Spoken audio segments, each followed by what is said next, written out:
एक सेल के पास नहीं होता, वो फीचर हमारे टिश्यू के अंदर आ जाता है। टिश्यू क्या होता है? Tissue is a group of cells which have common origin and perform exactly। ठीक है, ये चीज हम लोगों को याद रखना है। फिर आता है cell is the structure fundamental unit of life. Anything less than a complete structure of cell does not ensure independent living. Living वाले चैप्टर में हम एक टॉपिक पढ़ते हैं distinguishing features between living and non living. वहां पे पहला point हम लोगों को पढ़ाया जाता है क्या? Cellular organisation. किसी भी ऑर्गेनिज्म का अगर सेल्यूलर ऑर्गेनाइजेशन है तो हम उसको कंसीडर करते हैं कि वो क्या होगा? लिविंग होगा, unless it will be non living, उसको नॉन लिविंग कंसीडर करेंगे। सेल्स हमारे पास दो टाइप के होते हैं, prokaryotic cells and eukaryotic cells.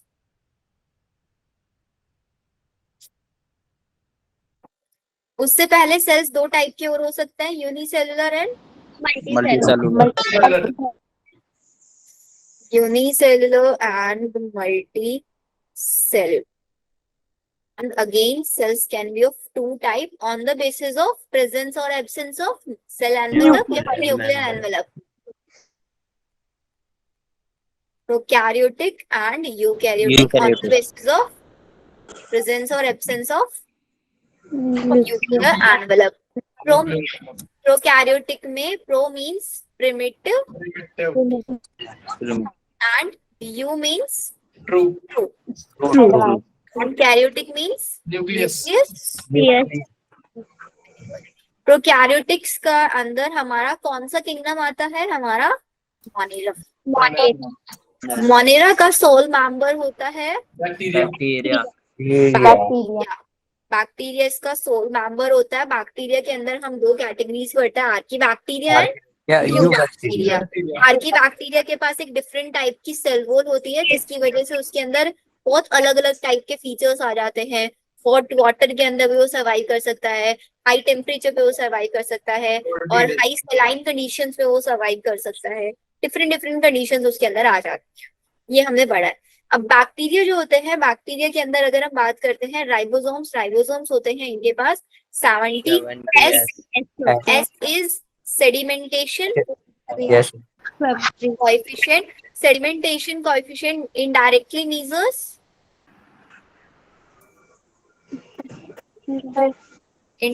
measures which density and size। NCERT line है बच्चों ये। वैसे डिस्टेंस को किस में मेजर करते हैं?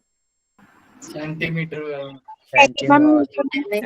वेट को किस में मेजर करते हैं? सेकंड में। ऐसे राइबोसोम को मेजर करते हैं हम सेडिमेंटेशन कोएफिशिएंट में, या फिर इसको हम आपका स्वेटबर्ग्स यूनिट भी बोल देते हैं। स्वेटबर्ग्स यूनिट। इसके साथ साथ इनके अंदर जो राइबोसोम्स होते हैं, अब राइबोसोम 70S है तो 70S राइबोसोम्स की दो यूनिट्स होंगी, 50S और 30S। This is your large unit and this one is your small unit. Large और स्मॉल यूनिट को ज्वाइन कराने के लिए कौन से आयन की रिक्वायरमेंट होती है? मैग्नीशियम। उसकी हो रहे हो मैग्नीशियम। यस।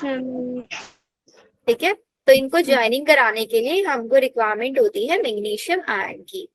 अब अगर हम बात करें प्रोकैरियोट्स की, तो प्रोकैरियोट्स के अंदर जो राइबोसोम्स होता है वो किस फॉर्म में पाया जाता है? पॉलीराइबोसोम या फिर पॉलीजोम कंडीशन में। बट यूकैरियोटिक्स के अंदर राइबोसोम जो होते हैं वो स्कैटर्ड फॉर्म में पाए जाते हैं। यस नितिका।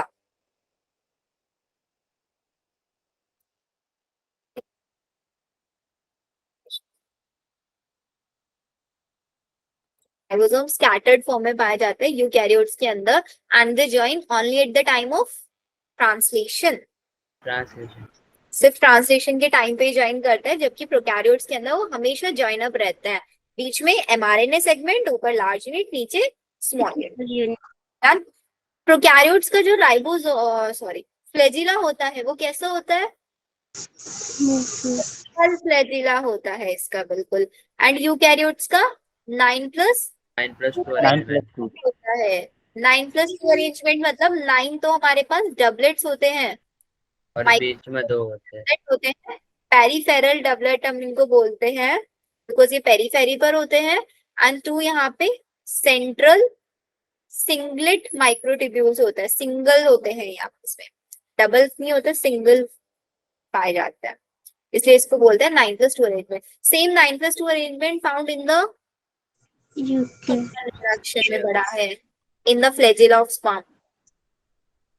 स्पर्म की फ्लैजिला में भी 9+2 अरेंजमेंट ही पाया जाता है, जिसकी वजह से स्पर्म को विप्लाश मूवमेंट मिलता है। क्या पढ़ा था? विप्लाश मूवमेंट, तो वही सेम 9+2 अरेंजमेंट। ठीक है, 9+2 अरेंजमेंट हमको कब पता चलता है? फ्लैजिला को लिया, फ्लैजिला को ब्रेक किया, उसका एक्सोनीम पार्ट में सेक्शन कट किया, उसको माइक्रोस्कोप में स्टडी किया, तब मेरे को 9+2 अरेंजमेंट दिखाई देगा। इसके अलावा हम लोग पढ़ते हैं प्रोकैरियोट्स के अंदर आपका मीजोजोम्स होता है, मतलब सेल मेम्ब्रेन के इन्वेजिनेशंस होता है इनर साइड में,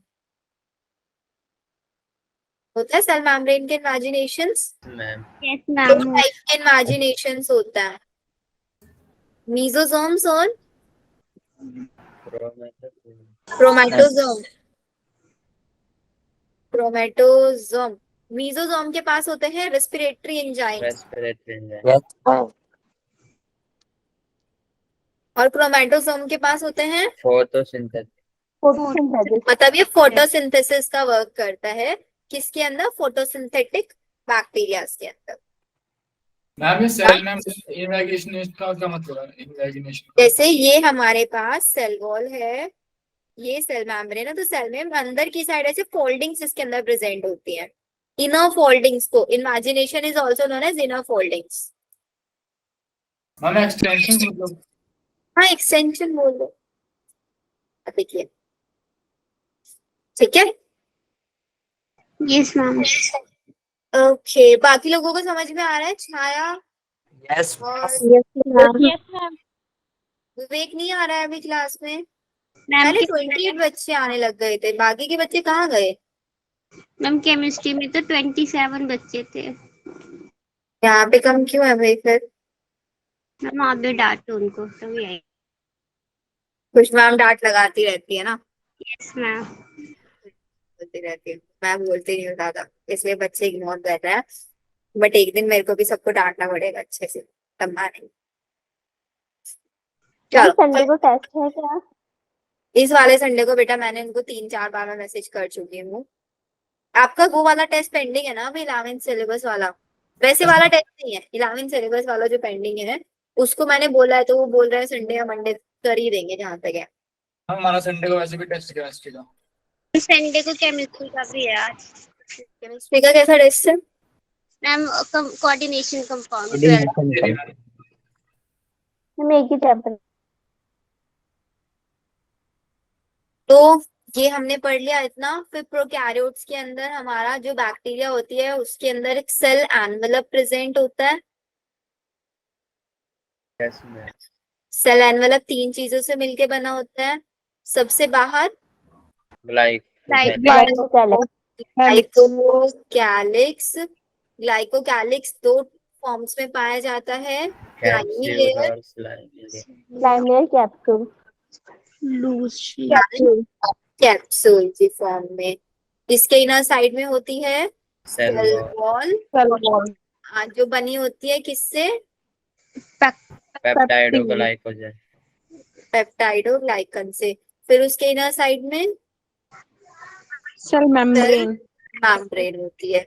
ये पूरा सेल एनवेलप की कहानी होती है, 3 लेयर से मिलके ही बना होता है, ठीक है।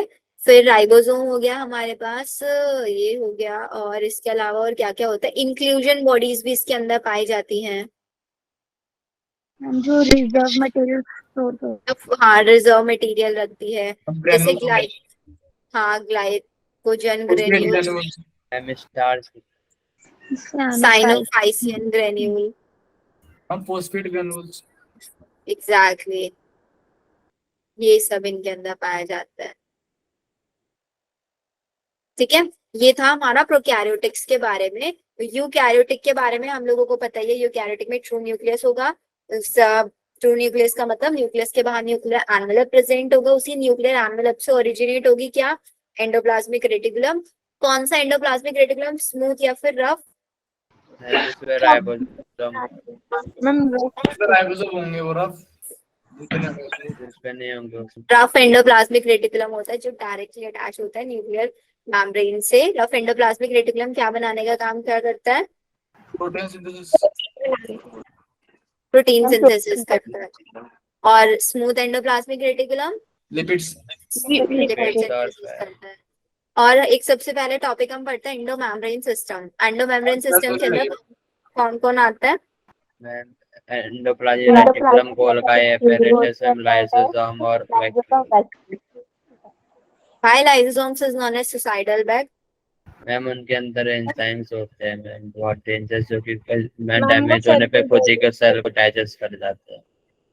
अगर सेल के अंदर कहीं पे भी कुछ भी डैमेज आता है तो लाइसोसोम्स अपनी मेम्ब्रेन को बर्स्ट करा देते हैं, जिसकी वजह से सारे एंजाइम्स आउटर एटमॉस्फेयर में सेल के अंदर रिलीज हो जाएंगे एंड सेल हम ताकि सबको पास हो जाए, हम फिर वो पे अटैक किया फिर कोई भी दिक्कत। सेल की डेथ हो जाती है। इसको बोलते हैं सुसाइडल बैग। आपका वैक्यूल्स की मेम्ब्रेन को क्या बोलते हैं? टोनोप्लास्ट। टोनोप्लास्ट का फंक्शन होता है आयंस को परमिएबल कराता है against concentration gradient. Against concentration gradient बहुत इंपॉर्टेंट लाइन, ठीक है। फिर एंडोमेम्ब्रेन से गोल्जी एपरेटस। गोल्जी एपरेटस का एक फेस होता है फॉर्मिंग फेज, एक होता है सिस फेस और ट्रांस फेस। सिस फेज और ट्रांस फेज या कॉनकेव, कॉन्वेक्स कॉनकेव भी हम उसको बोल देते हैं। कौन सा पार्ट फॉर्मिंग फेज न्यूक्लियस के डायरेक्शन में होता है और मैचरिंग प्लाज्मा मेम्ब्रेन के साइड में होता है फेस उसका, इसके ऊपर क्वेश्चन आता है। और हमारा गोल्जी कॉम्प्लेक्स के अंदर जो ट्यूब्यूल्स होते हैं वो पैरेलली अरेंज होते हैं, इन ट्यूब्यूल्स को हम बोलते हैं सिस्टर्नी। माइटोकॉन्ड्रिया के अंदर होती है क्रिस्टाइना मेम्ब्रेन। बच्चे कंफ्यूज होते हैं सिस्टर्नी और क्रिस्टा में, होता है ना, पैरेलली अरेंज। माइटोकॉन्ड्रिया की अगर बात करें, माइटोकॉन्ड्रिया का काम होता है एटीपी सिंथेसिस करना, पावर हाउस होता है सेल बोलते हैं। माइटोकॉन्ड्रिया और chloroplast both are semi autonomous organelles. Why we call them semi autonomous? Both have DNA and RNA, their own DNA and RNA. कैसा डीएनए होता है? प्रोकैरियोट जैसा होता है। हम क्लोरोप्लास्ट में डबल में वो होता है, डबल स्टैंडर्ड। ना बताएगी लुबना सर्कुलर होता है लीनियर होता है? सर्कुलर होता है, circular. Very good, circular double stranded DNA उसके एक में अंदर। तो सिंगल होता है मैम, सिंगल मैम, एक में डबल होता है मैम, किस में डबल होता है मैम? नहीं, दोनों डबल स्ट्रैंडेड होता है, दोनों डबल स्ट्रैंडेड सर्कुलर। मैंने पढ़ा था इसलिए बोलता हूं। और राइबोसोम कैसा होता है? 70s होता है। 70s मैम होता वो है। थ्योरी है ना मैम, दोनों को प्रोकैरियोट मानते हैं, फिर एक यूकैरियोट सेल को। ऐसा मतलब माना जाता है कि एक सेल ने दो प्रोकैरियोटिक सेल्स को इनगल्फ कर लिया था, दो बैक्टीरिया को इनगल्फ कर लिया था, जिसकी वजह से हमारा इसके अंदर माइटोकॉन्ड्रिया क्लोरोप्लास्ट बन गए, ठीक है। और फिर नेक्स्ट चीज आती है इसके अंदर। मैम माइटोकॉन्ड्रिया में लाइन भी क्यों बना कि मैम उस पे सिंगल सर्कुलर डीएनए मॉलिक्यूल होता है। दोबारा बोलो, क्या बोल रहे हो? Ma'am single circular DNA molecule होता लेकिन डबल स्ट्रैंडेड है। सिंगल का मतलब एक होता है सर, होता मैम डबल डीएनए का मॉलिक्यूल लेके है उसमें, मतलब डबल स्टैंडर्ड है। डबल स्ट्रैंडेड है, ओके ठीक है। और mitochondria is the site of aerobic respiration, क्योंकि उसके पास सारे रेस्पिरेटरी एंजाइम्स होते हैं। और माइटोकॉन्ड्रिया की इनर मेम्ब्रेन पे ही इलेक्ट्रॉन ट्रांसपोर्ट सिस्टम प्रेजेंट होता है, ईटीएस वहां पे प्रेजेंट होता है। रेस्पिरेशन प्लांट वाला चैप्टर पढ़ लिया होगा ना आप लोगों ने यूट्यूब से। फिर अगर हम बात करें और माइटोकॉन्ड्रिया के अंदर, माइटोकॉन्ड्रिया के मैट्रिक्स के अंदर ही सबसे पहले देखो हमारा ग्लाइकोलाइसिस होता है, 10 स्टेप प्रोसेस साइटोप्लाज्म के अंदर चलता है। वहां से क्या बनता है आपका पायरुविक एसिड। पायरुविक एसिड से एसिटाइल कोए बनता है लिंक रिएक्शन में। फिर एसिटाइल कोए से क्रेब साइकिल चलती है आपकी। क्रेब साइकिल में आपका जो भी कुछ बनता है वो सारा का सारा इकट्ठा होके ETS के ETS पास जाता है और फिर ETS उससे ATP बनाता है। ये हमने पूरा प्रोसेस पढ़ा था। पूरी एरोबिक रिएक्शन में 38 ATP बनते हैं और एनारोबिक में सिर्फ 2 ATP बनता है। ठीक है। फिर जब हम पढ़ते हैं क्लोरोप्लास्ट के बारे में, क्लोरोप्लास्ट की एक डबल मेम्ब्रेनस स्ट्रक्चर है। ये भी, इसके पास भी खुद का जेनेटिक मटेरियल होता है, खुद के राइबोसोम इसके पास प्रेजेंट होते हैं और इसके अंदर स्टॉक लाइक स्ट्रक्चर्स होती है जिसको हम बोलते हैं थाइलाकॉइड। थाइलाकॉइड्स, ठीक है। थाइलाकॉइड की मेम्ब्रेन्स के अंदर फोटोसिस्टम्स प्रेजेंट होते हैं। फोटोसिस्टम 1, फोटोसिस्टम 2, जिसके अंदर लाइट रिएक्शन होती है लाइट की प्रेजेंस में। यस प्रांशु? हमें जो थालाकॉइड होते हैं अभी एक सिंगल कॉइन को कहते हैं पूरे स्टैक को? नहीं, एक सिंगल पूरे को पूरे ग्रेना स्टॉक को कहते हैं। ग्रेना मतलब सिंगल कॉइन को थालाकॉइड और पूरे स्टैक को ग्रेनम। ठीक है, ये होता है। और क्लोरोफिल कहाँ पे प्रेजेंट होता है? क्लोरोफिल आपकी थाइलाकॉइड के अंदर प्रेजेंट होता है। थाइलाकॉइड के अंदर आपका क्लोरोफिल प्रेजेंट होता है। एंड इसी में आपकी लाइट रिएक्शन ग्रेना के अंदर होती है, डार्क रिएक्शन आपकी स्ट्रोमा के अंदर होती है। डार्क रिएक्शन डजंट मीन कि वो रात में हो रही है। डार्क रिएक्शन का मतलब होता है जिसको लाइट नहीं चाहिए, but it also depends on the products of light reaction. It depends on the products of light reaction. ये चीज आपको याद रखना है। नेक्स्ट आता है क्लोरोप्लास्ट के रिगार्डिंग ही। Chloroplast is a type of plastid ना? Yes ma'am. प्लास्टिड, 3 टाइप के प्लास्टिड होता है, leucoplast, chromoplast and chloroplast. Colourless plastid कौन सा होता है? नितिका बताइए। नितिका, नितिका, छाया, तस्लीम, आप लोग बी क्लास में हो, आप लोगों को भी बोलना है। अच्छा यस मैम ही बोल दो। आयुष,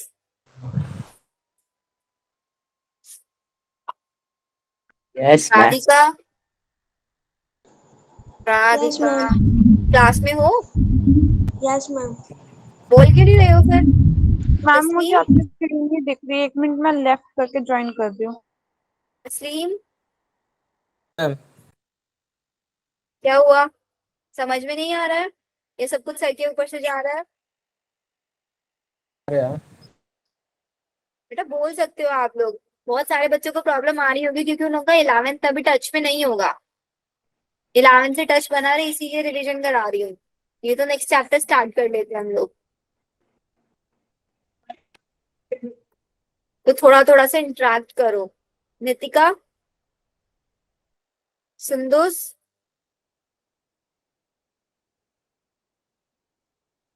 सुंदुस शमशी हो ना क्लास में?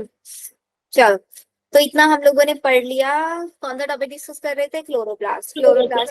क्लोरोप्लास्ट के अंदर हमने इतना पढ़ लिया है। फिर आती है कौन? गोल्जी कॉम्प्लेक्स हो गया, क्लोरोप्लास्ट हो गया। Chromosomes, types of chromosome. कितने टाइप के? चलो न्यूक्लियस पे। न्यूक्लियस भी एक डबल मेम्ब्रेनस स्ट्रक्चर होती है। न्यूक्लियस के अंदर जेनेटिक मटेरियल होता है। अगर मेरा सेल डिवाइडिंग है तो न्यूक्लियस के अंदर जेनेटिक मटेरियल मिलेगा क्रोमोसोम की फॉर्म में। और अगर हमारा सेल नॉर्मल है, डिवीजन नहीं हो रहा है अभी उसमें, तो क्रोमेटिन मटेरियल की फॉर्म में मिलेगा। उस फेज को बोलते हैं हम आपका इंटरफेज। वही न्यूक्लियस बता दो क्या होता है? न्यूक्लियस के अंदर ही एक विदाउट मेम्ब्रेनस स्ट्रक्चर होती है, न्यूक्लियोलस, जिसका काम होता है आरएनए बनाना। राइबोसोमल आरएनए सिंथेसिस वो करता है सिर्फ। और आरएनए प्लस प्रोटीन मिलके ही राइबोसोम बनता है। Ribosomes are the ribonucleoprotein. RNA plus protein से मिलके राइबोसोम बनता है। ये चीज तो जितना भी वो आरएनए है वो सब न्यूक्लियोलस बनाता है। ठीक है। एंड न्यूक्लियस के अंदर ही न्यूक्लियर पोर्स होता है जहाँ पे दोनों डबल मेम्ब्रेनस स्ट्रक्चर है, दोनों मेम्ब्रेन जहाँ पे फ्यूज करेंगी वहीं पे न्यूक्लियर पोर्स बन जाएंगे। उन्हीं न्यूक्लियर पोर्स के थ्रू जो एमआरएनए बनता है न्यूक्लियस के अंदर वो निकल के बाहर आता है। फिर ट्रांसलेशन प्रोसेस स्टार्ट होता है। उसमें फिर स्प्लाइसिंग, कैपिंग, टेलिंग ये सब समझाया है मैंने आप लोगों को, ये सब होता है। और न्यूक्लियस की डिस्कवरी रॉबर्ट ब्राउन ने की थी हमारे, है ना? और न्यूक्लियस के बारे में बस इतना ही होता है। न्यूक्लियस के बारे में इससे ज्यादा तो कुछ नहीं आता। क्रोमोसोम्स, टाइप्स ऑफ क्रोमोसोम्स होते हैं, मेटासेंट्रिक, सब metacentric, acrocentric, telocentric. Yes ma'am. Telocentric में बिल्कुल टर्मिनल पोजीशन पे सेंट्रोमियर आ जाता है, एक्रोसेंट्रिक में एक बहुत छोटा हो जाता है, आर्म एक बड़ा हो जाता है, और सब मेटासेंट्रिक में एक छोटा एक लार्ज, और मेटासेंट्रिक में बिल्कुल सेंटर में होता है। वहीं से अलग अलग शेप्स भी हम बता देते हैं कि सब मेटासेंट्रिक में एल शेप आ जाती है, टीलोसेंट्रिक में आई शेप बन जाती है, एक्रो में जे शेप बन जाती है। नहीं साक्षी कुछ लिख नहीं रही हूँ स्क्रीन पे बेटा, वर्बली बता रही हूँ, क्योंकि लिखने में टाइम ज्यादा जाता है, वर्बली ज्यादा जल्दी एक्सप्लेन हो जाती है चीजें। ठीक है, तो ये हो गया हमारा। अच्छा एक क्वेश्चन जो 2019 में आया हुआ है, अगर आप लोगों ने पढ़ा, अभी लिख रही हूँ स्क्रीन पे, यस मैम। ये बताना है कौन सा क्रोमोसोम है।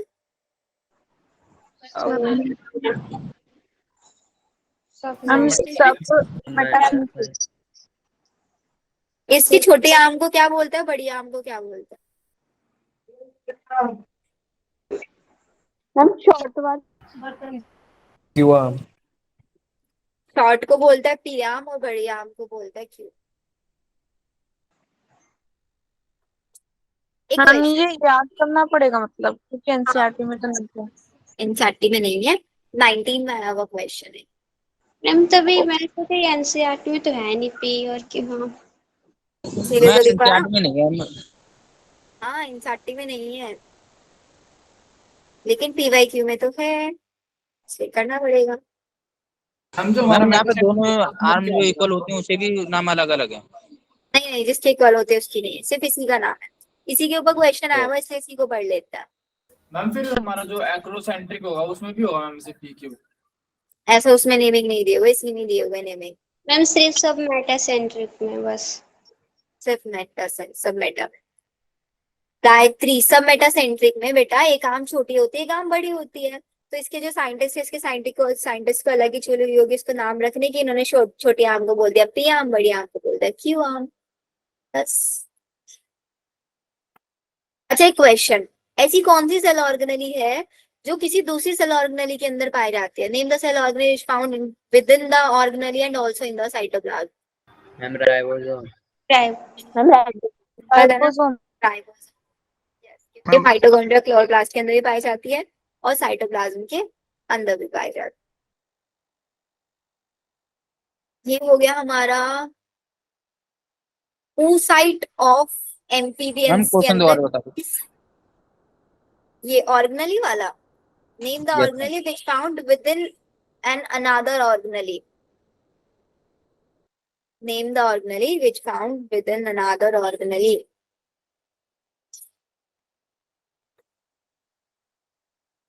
समझिए,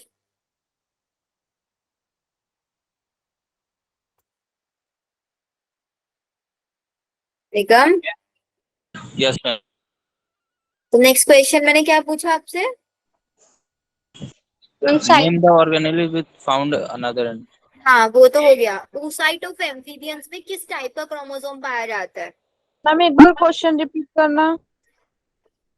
name the organelle which found another organelle. Name the organelle found in within another organelle, PY क्यों है ये। मैम राइबोसोम वाला नहीं, जो आपने oocyte वाला। oocyte of amphibians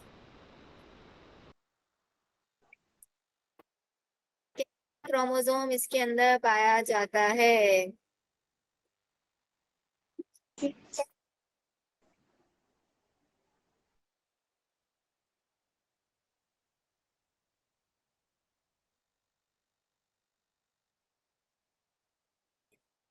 lipid degradation में कौन सी ऑर्गेनली हेल्प करती है।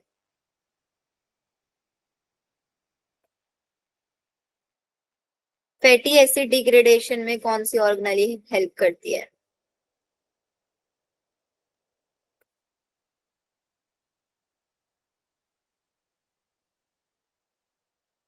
oocyte ऑफ एम्फीबियन इसका आंसर है टीलो। Lamp brush. गूगल किया, मैम ये बुक में है।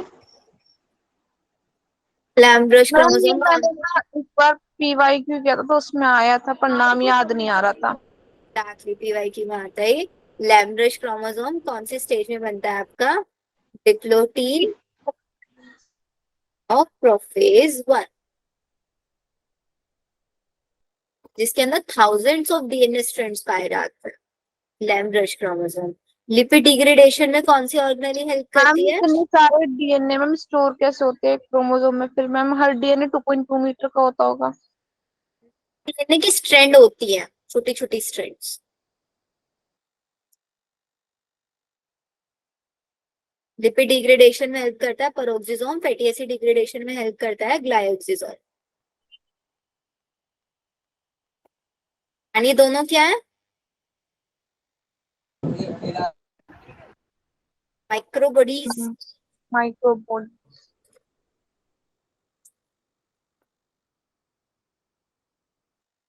नोट कर लो इसको, नई चीजें समझ आई है। मैम ये लैम्ब क्रोमोसोम वाला आता है क्या? मैम ये लैम्प ब्रश नेम रखने के पीछे कोई लॉजिक है?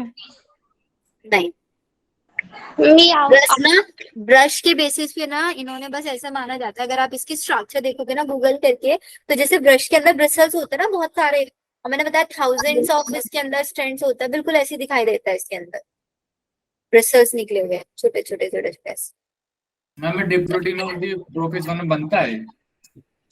डिप्लोटीन ऑफ प्रोफेज 1 में जो क्रोमोसोम दिखाई देता है ना, वो ऐसा, उसको लेम्ब ब्रश क्रोमोसोम बोलते हैं इन केस ऑफ एम्फीबियंस के टू साइड में नाम दिया गया है ये।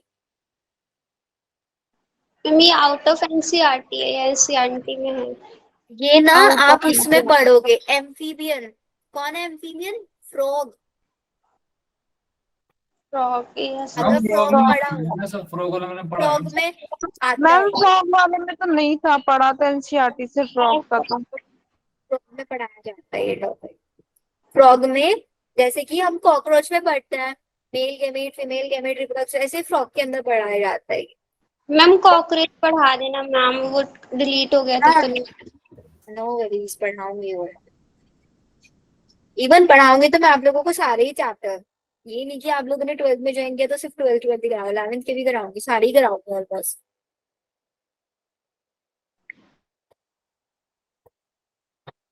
आगे ये चीज समझ में, lipid degradation, fatty acid. Yes ma'am. और कौन सा टॉपिक रह गया cell the unit of life chapter का हमारा? Ma'am cell theory. क्या कर दूं सही थ्योरी है सेल थ्योरी तो वही हमारा शेल्डन एंड शेमान ने दिया था 1938-39 में। दोनों ने मिलके, शेल्डन क्या थे? बॉटनिस्ट थे, शेमान जूलॉजिस्ट थे। बॉटनिस्ट ने प्लांट सेल को देखा, जूलॉजिस्ट ने एनिमल सेल को देखा, और बोला कि भाई जो ये पूरा का पूरा प्लांट है ये किससे मिलके बना हुआ है? सेल से ही मिलके बना हुआ है आपका। एंड इसके अलावा उन्होंने, शेमान ने एनिमल के अंदर देखा, एनिमल के अंदर उन्होंने देखा कि सेल के बाहर एक थिन मेम्ब्रेन पाई जाती है which is known as cell membrane, thin membrane। फिर उन्होंने प्लांट सेल को भी देखा और ये देखा कि भाई प्लांट के अंदर तो सेल वॉल है जो कि एनिमल के अंदर नहीं पाई जा रही। इसी बेसिस पे उन्होंने बोल दिया कि cell wall is the unique feature of the plant cell. But वो ये नहीं बता पाए थे कि नई नई सेल्स कहाँ से ओरिजिनेट होती है। इसके लिए एक नए साइंटिस्ट आए थे, रिडोल्फ वर्च्यू, जिन्होंने थ्योरी के अंदर मॉडिफिकेशन किया। उन्होंने टर्म दिया ओमनिस सेलुला ई सेलुला, new cells arises from pre existing cell. इसी बेसिस पे हमारा दो स्टेटमेंट्स आ गई, all organisms are made up of cell and the product of cells, new cells arises from the pre existing cells. हो गया। Yes ma'am. फिर बस छोटी छोटी सी चीजें इसके अंदर कि लार्जेस्ट सेल कौन सी होती है, लॉन्गेस्ट सेल कितनी होती है, यूकैरियोटिक सेल का साइज, ये डेटा वाली चीज है। डेटा वाली चीज अब एक बार पढ़ लेना। क्रोमोसोम का राइबोसोम जॉर्ज पैलेट साइंटिस्ट ने दिया था, कौन से ईयर में दिया था, और उसका साइज सेम माइटोकॉन्ड्रिया का साइज। तो ये जो डेटा वाली चीज है ना, एक पेज पे सारा डेटा लिख लेना, बाकी कॉन्सेप्ट हमें याद रहेंगे, हम भूलेंगे क्या? सिर्फ डेटा या ईयर्स एंड क्वेश्चन। ये सबसे ज्यादा मिस्टेक फिर हम इसी में करते। क्रोमोसोम की आर्म के ऊपर होता है सैटेलाइट। यस मैम, माइक्रो और मिनी सेल। माइक्रो और मिनी सैटेलाइट पे पढ़ा है ना डीएनए फिंगरप्रिंटिंग में। Yes ma'am. सेल साइकिल और सेल डिवीजन चैप्टर में अगर हम देखें तो सबसे पहले हमारे पास इंटरफेज आती है। इंटरफेज में G1 phase, S phase, G2 phase. G1 phase में सेल सिर्फ और सिर्फ ग्रोथ करता है। सेल सिर्फ ग्रो करता है जीवन में ग्रो करने के बाद वो जाता है, उसके पास 3 ऑप्शन बचता है सेल के पास। सुनो, जीवन फिनिश होते ही सेल के पास 3 ऑप्शन आते हैं कि या तो वो एस में चला जाए, एस फेज में चला जाए, या जी नॉट में चला जाए, या वहीं पे परमानेंट हो जाए।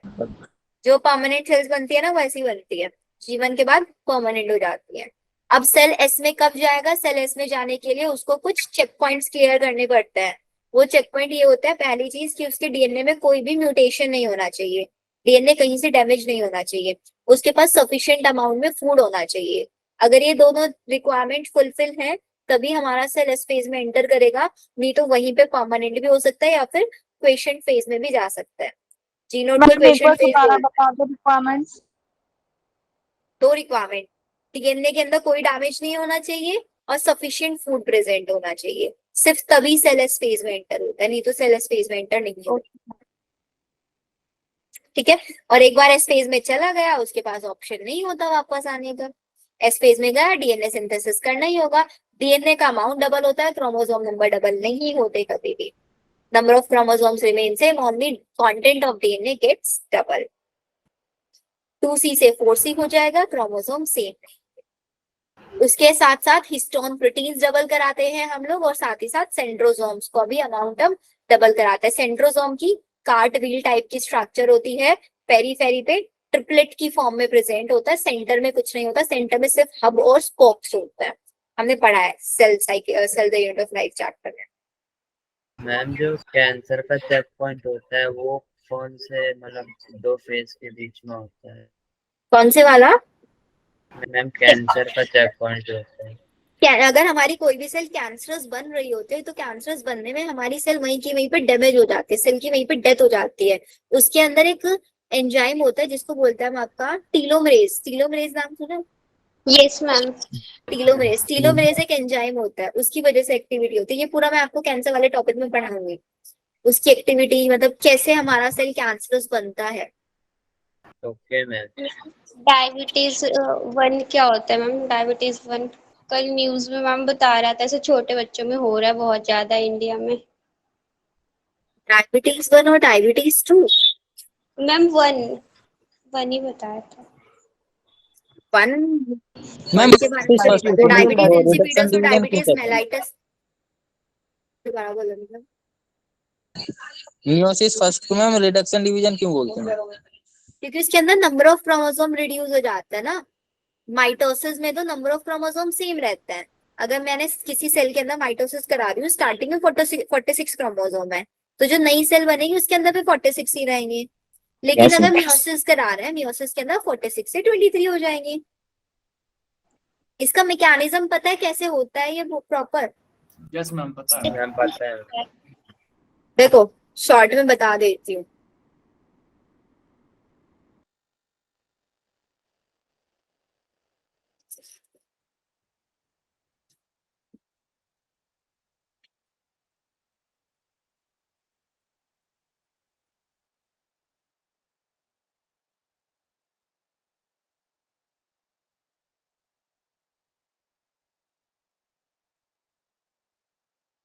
ये क्रोमोसोम है मेरे पास। अब 2 प्रोसेस है मेरे पास, या तो मेरे को कराना है माइटोसिस, ठीक है, या फिर कराना है मियोसिस। तो माइटोसिस में तो पता है क्या होगा, ये यहाँ से स्प्लिट होंगे। सेंटर आपने पढ़ा है ना उसमें यस। एनाफेज में सेंट्रोमियर स्प्लिट होता है, माइटोसिस में सेंट्रोमियर स्प्लिट होता है, मियोसिस में सेंट्रोमियर स्प्लिट नहीं होता ना। No ma'am. अब यहाँ पे कितना है, ये आपका माइटोसिस में सेंट्रोमियर स्प्लिट होगा, तो स्प्लिट होने के बाद 1 2 3 3 एक के पास चले जाएंगे और 3 दूसरे के पास आ जाएंगे। इस बेसिस पे हमारा पूरा का पूरा 3 क्रोमोसोम्स ही आ जाता है इसके अंदर। लेकिन मियोसिस में क्या होता है, मियोसिस में सेंटर में स्प्लिट नहीं होता। सेंटर में स्प्लिट नहीं होता तो क्या होता है, ऊपर वाले एक साइड चले जाता है, मतलब हाफ हाफ हो जाता है। 6 है, 3 एक में चले जाएंगे, 3 एक में चले जाएंगे, ऐसे होगा। और यहाँ पे देखो 3 बोला ना मैंने, इसको ये 6 आएंगे ऊपर, क्योंकि सेंट्रियो में स्प्लिट हुआ। ये वाला एक सेल के पास, ये वाला दूसरे सेल के पास, ये वाला एक सेल के पास, ये वाला दूसरे सेल के पास, ऐसे ही डिस्ट्रीब्यूशन इसका हो जाता है।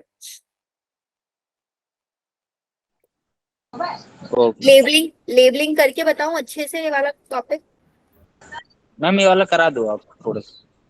देखो मैम मियोसिस में तो हमारा टेट्राड ही बनता है ना। मियोसिस में टेट्राड कहाँ बनता है? मियोसिस में टेट्राड, तो मैम टेट्राड स्प्लिट होता है ना हमारा वहाँ पे। टेट्राड क्यों बनता है? सिर्फ वो सिर्फ सिनेप्सिस का रिकॉम्बिनेशन के लिए, हाँ रिकॉम्बिनेशन के लिए बनता है ना वो तो, यस उसके मैम। पीछे और कुछ लॉजिक नहीं होता। चलो टेट्राड वाले बताऊंगी, एक बार ये वाला कॉन्सेप्ट देखो। पेयर ऑफ होमोलॉगस क्रोमोसोम होता है।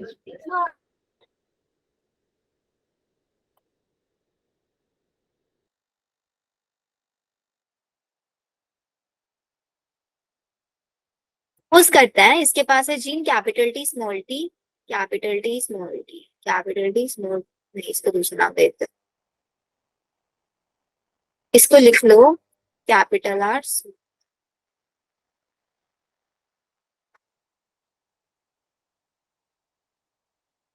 अब जब हम लोगों ने कराया है माइटोसिस,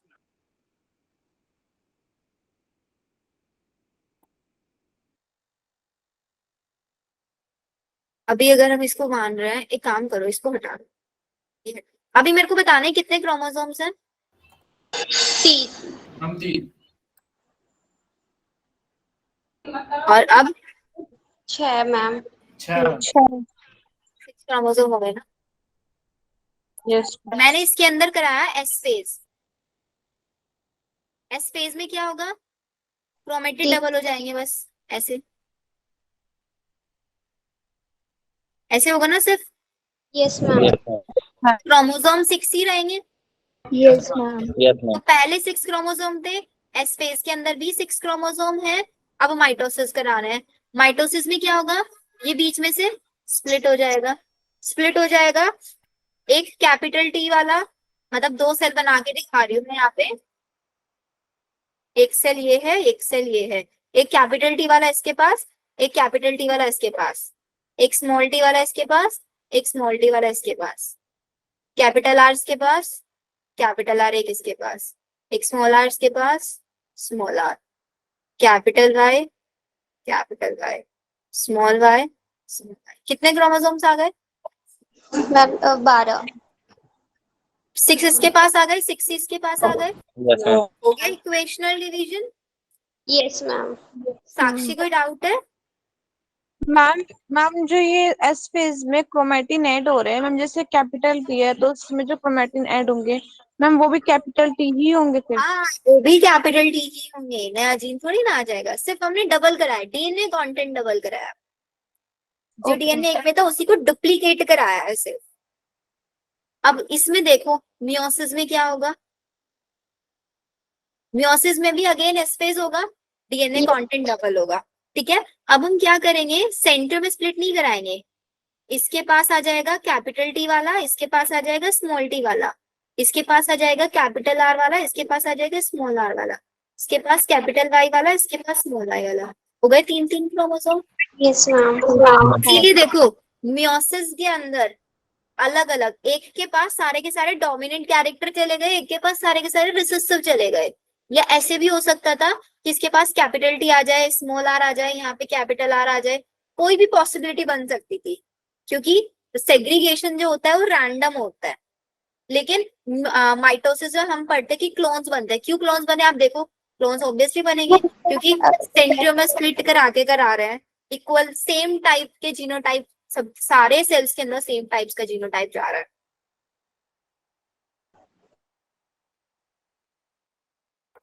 मैं मियोसिस को रिडक्शनल क्यों बोला? कैसे नंबर ऑफ क्रोमोसोम रिड्यूस हो जाता है? क्योंकि मैम वहाँ सेंट्रियोम में स्प्लिट नहीं कराया, क्रोमोसोम्स को हाफ हाफ डिस्ट्रीब्यूट कर दिया सिर्फ हमने। और जो वो टेट्राड वाली कंडीशन थी, टेट्राड वाली कंडीशन में क्या होता है?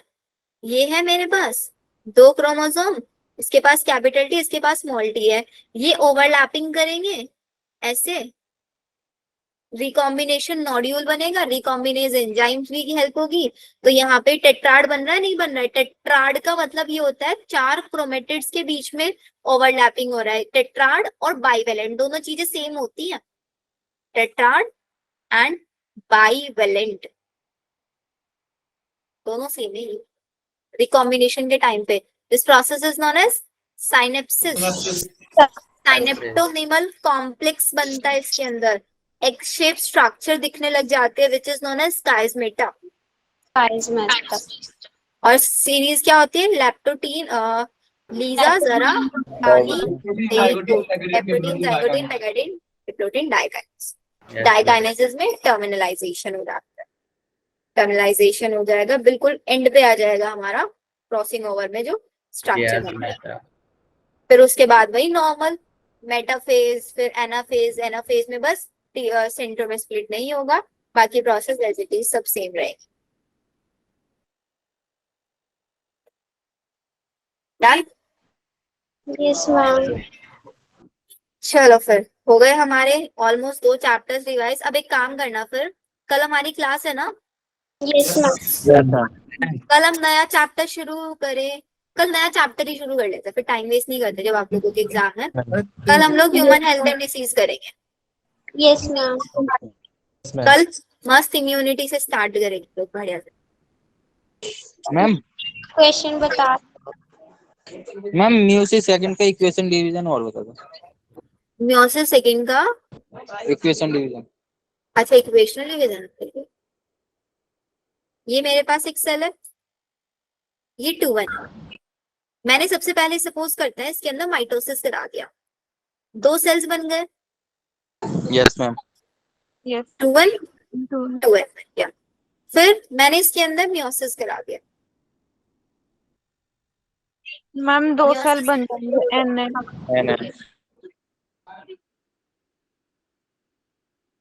This is known as meiosis। फिर इसके अंदर फिर से प्रोसेस कराया, सपोज मियोसिस।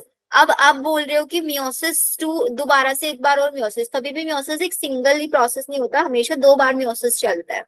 सपोज करते हैं मैंने इसको रिडक्शन डिवीजन ही करा दिया, तो मेरे पास जो नई सेल बनेगी वो n/2 बनेगी ना फिर तो। Yes ma'am. मैम। और n/2 तो एग्जिस्ट ही नहीं कर सकता, क्रोमोसोमल डिसऑर्डर हो जाएगा। करेगी 1 से 2 और 1 से 2 बन सकते हैं मैम। मैम तो एन ही इसका बन जाएगी ना फिर। ये बनेंगे, दिस इज मियोसिस 2। इसीलिए हम बोलते हैं meiosis 2 is behave as equational division.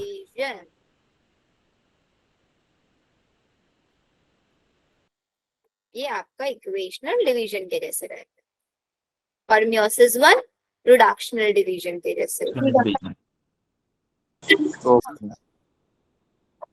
और बताओ। हाँ मनीषा। मैम मेरा बताओ, वो डायबिटीज का बताओ ना। डायबिटीज 1 के बारे में मेरे को नहीं पता, मेरे को चेक करना पड़ेगा कौन सी, बिकॉज डायबिटीज 2 टाइप की होती है, डायबिटीज इंसिपिडस और डायबिटीज मेलाइटस। अब मैंने केस नहीं सुना कि बच्चों के अंदर ज्यादा डायबिटीज है, मैं एक बार पढ़ के फिर बताऊंगी आपको। इन्हें बोला ना जिसकी इंसुलिन की कमी हो रही है, साइटोप्लाज्म। मैंने थोड़ा ही सुना, 5 मिनट देखा था बस, क्योंकि बाहर के जंक फूड वगैरह बच्चे ज्यादा क्वांटिटी में ले रहे, तो इंसुलिन की पता नहीं ऐसे कुछ बोल रहे थे।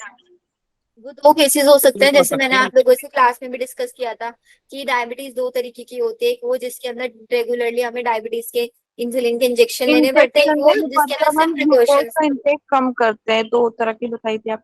हाँ 2 तरह की, तो उन दोनों में से कोई भी एक केस हो सकता है। इंसुलिन बिल्कुल ही नहीं बन रहा है, वो तो केस हो ही नहीं सकता, वो तो बहुत रेयर है। ठीक है।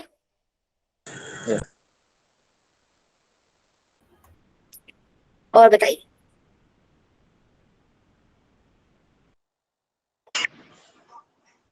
मैम अपने फिजिक्स में जो टारगेट दिया था, थर्मल फिजिक्स दिया था मैम, वो हो गया, तो मैं उसके आगे का कर रही हूँ।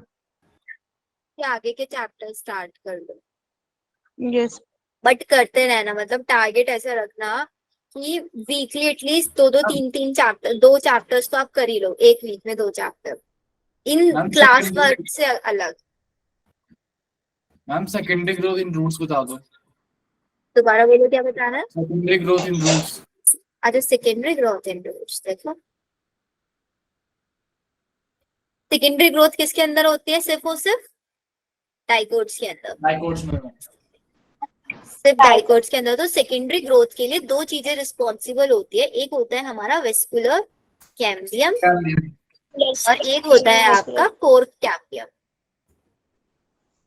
कोर कैम्बियम और वेस्कुलर कैम्बियम का काम होता है डी डिफरेंशिएशन कराना। दोनों का काम डी डिफरेंशिएशन है। वेस्कुलर कैम्बियम जो वेस्कुलर बंडल्स के बीच में होता है, जाइलम और फ्लोएम के बीच में रिंग होती है आपका यहाँ पे। तो ये क्या कराती है, जाइलम की सेल्स को डी डिफरेंशिएशन करा के यहाँ पे सेकेंडरी जाइलम बनवाएगा एंड फ्लोएम में सेकेंडरी फ्लोएम बनवाएगा। सेकेंडरी और जब बहुत ज्यादा नंबर ऑफ सेल्स बनते जाएंगे ऑब्वियसली ग्रोथ होगी। ऐसे कॉर्क कैम्बियम कहाँ पे आता है आपका, कॉर्टिकल कॉर्टेक्स और सेल्स वाले में, मतलब कॉर्टेक्स वाले रीजन में बनता है। और ये क्या करता है ना आपका, कुछ तो सेल्स बनाता है आपका सेंटर की साइड और कुछ सेल्स बनाता है पेरीफेरी की साइड। बस ये इसी की वजह से सेकेंडरी ग्रोथ का मतलब होता है नई नई सेल्स का बनना। मैम वो तो ठीक है मैम, जो रूट्स में होते हैं ना प्रोसेस समझा दो मैम। जो मैम थोड़ी डायगो बनती है ना वेव टाइप में रिंग। इस टाइप में रिंग कौन से वाला कौन से बोल रहे हो? मैम डाइकोट रूट्स में जो वेव टाइप से रिंग बनता है। उसके बाद तो क्वेश्चन भी नहीं आता है।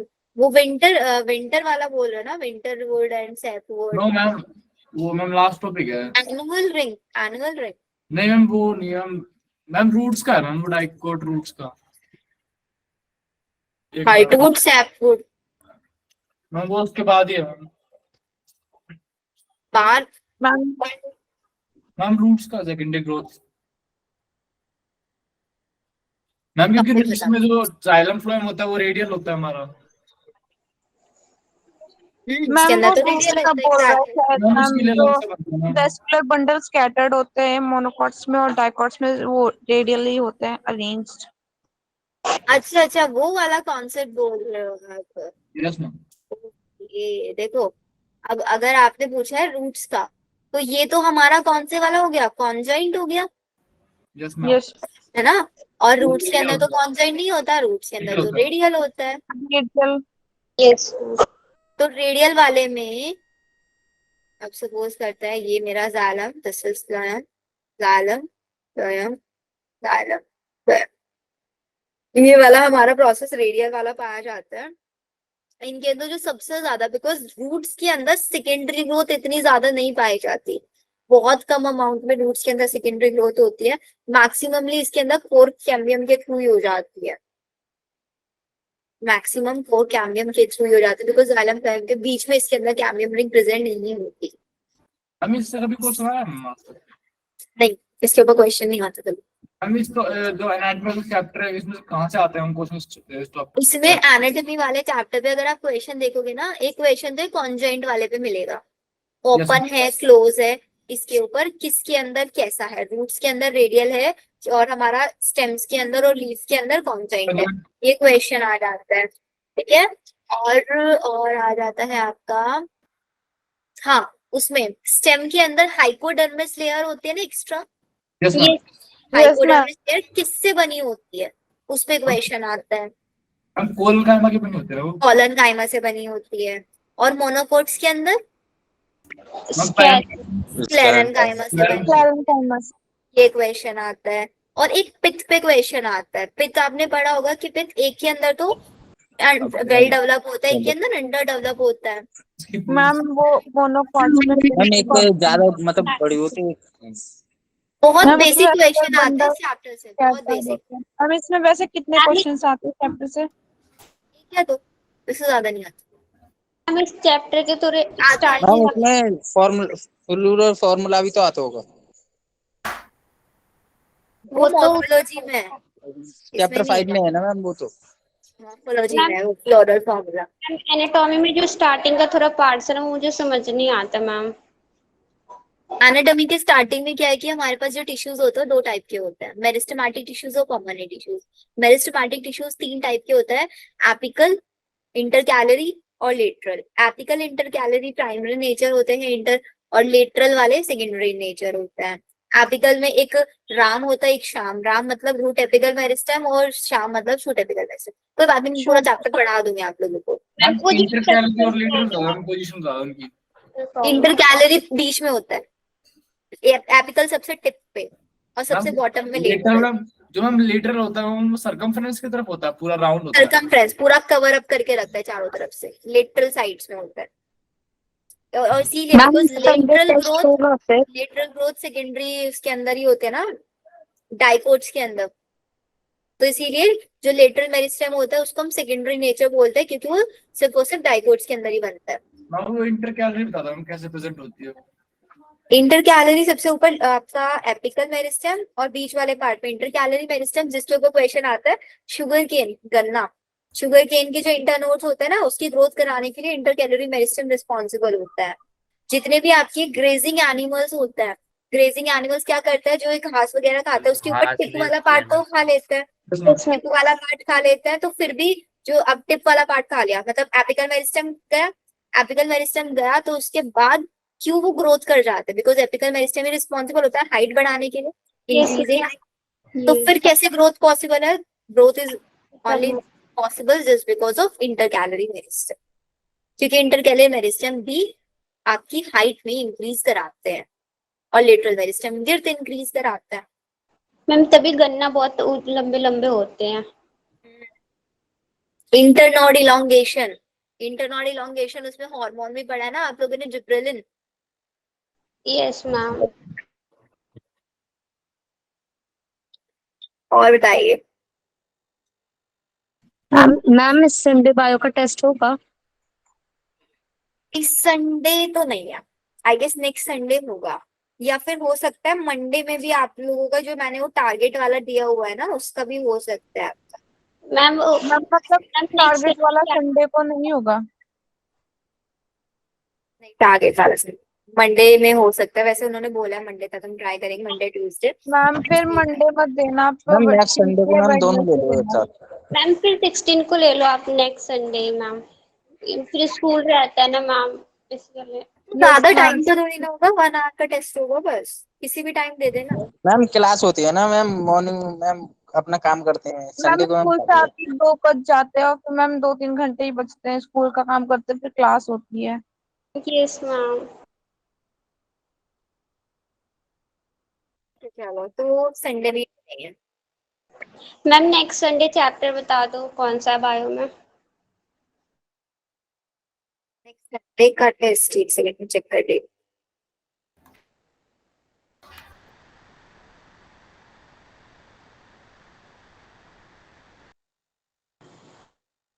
अभी सिलेबस अपडेट नहीं किया, ओके मैम। बट आप लोग अपना ना पूरा स्टार्टिंग से ही लेके सारे चैप्टर ही रिवाइज रख, अगर मोस्ट प्रोबेबली जो आ सकता है इस बार। मैम इस बार जो टेस्ट हो उसका मैम पेपर टेस्ट दो, पेपर को मैं सेंड कर दूं। क्या करूं? मैम कुछ क्वेश्चन मैम भूल भी जाते हैं ना। तो मतलब आपको पेपर जो टेस्ट होता है उसका टेस्ट पेपर चाहिए? क्या है मैम फिजिक्स के क्वेश्चन चाहिए मेरे को, जो गलत मतलब छोटे थे। वो तो आपके उसमें लिंक में मिल जाता है, लिंक में टेस्ट फोल्डर नाम से है। नहीं मेन मिलता। ग्रुप में आ गया था मैम, मेन ग्रुप में भेज दिया था किसी ने, मैम ने वगैरह भेज दिया था किसी ने। कुछ मैम भेज देते हैं, नहीं तो टेस्ट फोल्डर मैम में भी लास्ट अपडेट टेस्ट नहीं करते हैं। भेजा, उससे पहले के भेजे थे। अगर नहीं भेजे एक बार मैसेज कर देना खुशबू मैम को, खुशबू मैम के पास रहते हो, भेज देंगे। आया हुआ है मैम। और आप लोगों का स्टडी मटेरियल 15 से 30 ऑफ जुलाई तक बोल रहा हूँ मिल जाएगा। उसकी कंडीशन उन लोगों ने बोला एटलीस्ट 50% आप लोगों की क्लास अटेंडेंस होनी चाहिए। वो चेक करना शुरू कर रहे हैं अटेंडेंस, और आप लोगों की क्लास परफॉर्मेंस और टेस्ट स्कोर, इस बेसिस पे। मैम जैसे इस बार मेरा टेस्ट का मैम पता 2 टेस्ट में मेरे 0 दिखा रहे हैं, बायो और केमिस्ट्री में।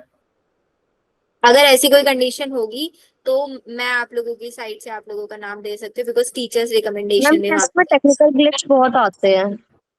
यस मैम, मैम बायो में तो कुछ ज्यादा ही 3-4 बार से हो रहे हैं मैम, डायग्राम्स ही नहीं दिखते बायो के। वाला हमने point इस बार वो वाला पॉइंट भेज। केमिस्ट्री की इक्वेशंस भी सही से नहीं लेकिन दिखती। मैम मेरा रिजल्ट मैम नहीं मैंने दिखा आपको स्क्रीनशॉट भी भेजा था मैम, जो क्वेश्चन था उसकी लैंग्वेज ही मैम नहीं समझ आ रही थी, सिंबल्स अलग से लगा रखे थे, स्लैश और ब्रैकेट, मैम पता नहीं क्या क्या। वो आंसर क्लिक करने पे सही आया फिर क्वेश्चन। मेरा तो मैंने स्किप ही कर दिया था, फिर भी अटेम्प्ट हो गया। मैम वो क्वेश्चन में बाद में वापस जाओ तो आ जाता है सब। पक्का भी नहीं है 15 से 30 के बीच में। हम्म, मैम देखो 5 उन्होंने मैम वो स्कूल में मिलेगा या फिर नहीं मिलेगा स्कूल नहीं में। मैम। मैम आपको क्या लगता है हमें मिलेगा या नहीं मिलेगा? मेरे बैच वालों को तो सबको मिलेगा, तो गारंटेड है। लेकिन वो बच्चे जो स्किप करते हैं ना मेरी क्लास में, कुछ मैम की क्लास में आते हैं बाकी क्लास में नहीं आते, उनको नहीं मिलेगा। मैम हम अटेंडेंस आप लोगों की चेक होगी प्रॉपरली, तब मिलेगा। ओके हमें मैम। वालों को जल्दी दिला देना थोड़ा मैम, स्कूल में कर लेंगे मैम, बहुत खाली रहते हैं स्कूल में हम। मैम टेंशन मत ले, बस पढ़ाई करो आप लोग अच्छे से, ये बहुत इम्पोर्टेंट है। एंड टेस्ट सबसे ज्यादा देते हैं, मतलब अभी तो जैसे कि आप लोगों के ये अवंती वाले टेस्ट चल रहे हैं, इसके अलावा भी आप लोग खुद से भी बैठ के क्वेश्चंस करते रहा करो। सबसे ज्यादा प्रैक्टिस फिजिक्स में किया करो, बायो में भी हो जाएगी आप लोगों की। बच्चे फिजिक्स को इग्नोर करते हैं बहुत ज्यादा, I don't know why, but physics में प्रैक्टिस उनकी बहुत कम रहती है स्टार्टिंग से ही, क्योंकि मैम मैं फिजिक्स तो शुरू से ही फिजिक्स करती हूँ मैम, मुझे क्वेश्चन करने में मजे आते हैं जब कुछ कॉन्सेप्ट समझ आ जाता है तो। मैम बट जब समझ नहीं आता तो दिमाग खराब। हाँ बोलो। मैम मुझे एक चीज पूछनी थी। पूछो। मैम एक्चुअली हमारी बायो वाली मैम ने प्रोजेक्ट दिया है, तो आप तो ये बायो का ऐसा टॉपिक बता सकते हो जिस पे बनाऊं, क्योंकि मैंने सोचा थी जीनोम प्रोजेक्ट पे बनाऊं, पर उसमें मैं तो समझ भी नहीं आ रहा था कैसे बनाऊं। प्रोजेक्ट किस वे IVF में पे बना बना लो, IVF पे। IVF पे पूरी ऑलमोस्ट आधी क्लास बना रही है। एप्लीकेशन पे बना लो, फिंगर सेंट्रल प्रिंटिंग भी डॉगमा तो है। बना लो, central dogma, DNA fingerprinting, activities भी आता है। सारे टॉपिक्स। होते मैम मैम। जरूरी है हम 12th के टॉप चैप्टर्स के टॉपिक बनाने होते हैं। वो तो आप स्कूल से ही कंफर्म करो, 11th के मैम बना लो। सेंट्रल डॉगमा पे बना सकते मैम हैं। वैसे सर ने चार्ट बनाने के दिए फिजिक्स वाले सर ने। सेंट्रल डॉगमा बहुत अच्छा टॉपिक है, उस पे क्वेश्चंस भी बहुत इजी इजी आते हैं एंड जनरली आप लोग पढ़ते भी हो पूरा topic. Yes ma'am. Central dogma, DNA fingerprinting, ये सब पे बना लो।